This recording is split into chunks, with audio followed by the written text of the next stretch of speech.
ODM.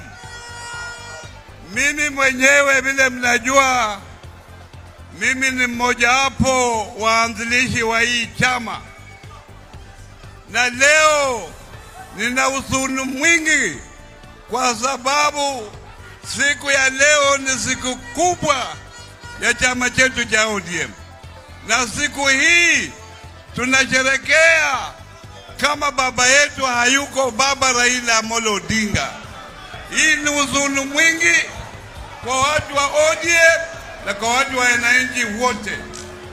Pili, mimi nikiwa mwanzilishi nataka niombe watu wa ODM mpaki pamoja. ODM must be a national party.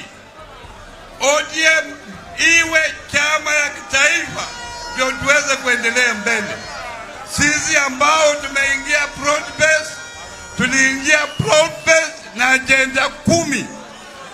Wale ambao ni